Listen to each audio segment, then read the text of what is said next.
Hi everyone, today I'm going to be sharing some life-changing tips that will make your makeup base look flawless.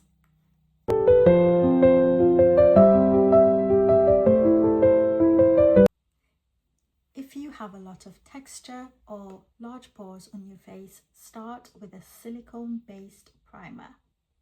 Silicone primers will fill in your pores, in your fine lines, provide hydration whilst balancing redness, and it also helps to make your makeup last longer. You can see here how it instantly blurs my enlarged pores. This silicone based primer will also help reduce shine in my T-zone. So if you want a flawless base, start with a silicone based primer. If you're like me and you have discoloration on your skin, you won't want to apply your foundation directly over your discoloration. And that is because it'll combine with my blue undertone under my skin, and that'll just make my makeup look a bit ashy.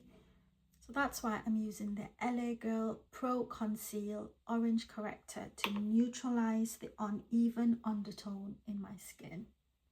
So in reality, I do feel like I need to use a peach rather than an orange because this is a bit bright for me, but I haven't got a peach. I'm just gonna try and blend this down with some more concealer.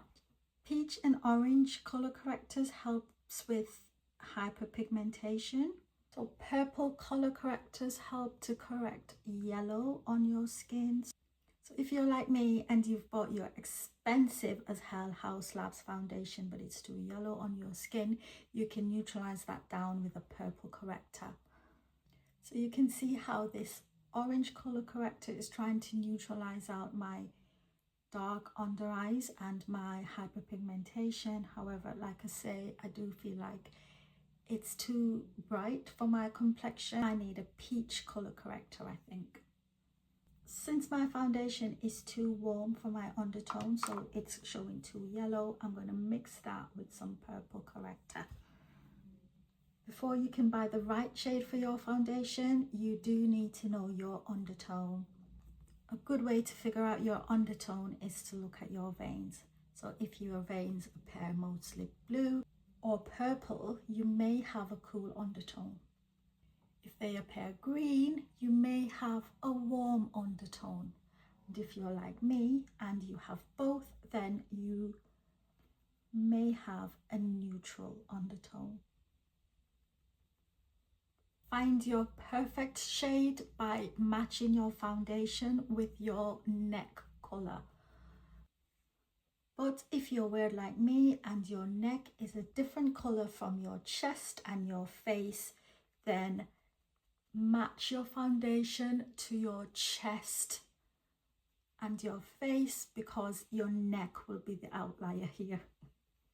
I know I'm weird, right?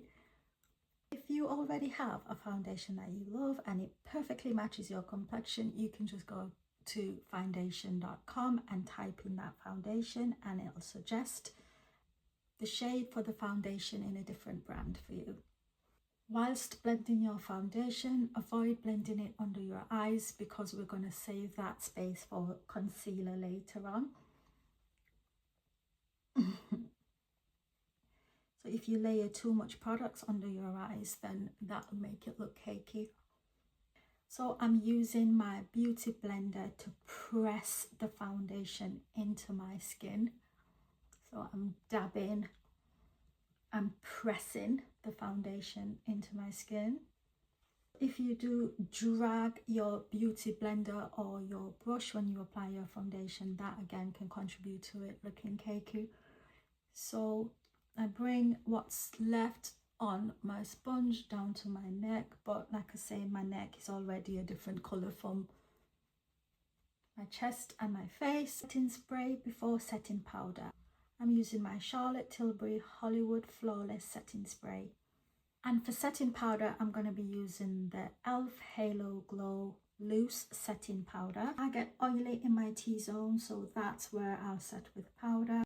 And I have a lot of texture here on my chin, so I'm going to avoid setting there with powder.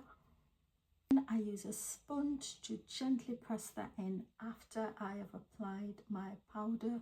So this helps your powder to set beautifully over your foundation and remove any excess powder.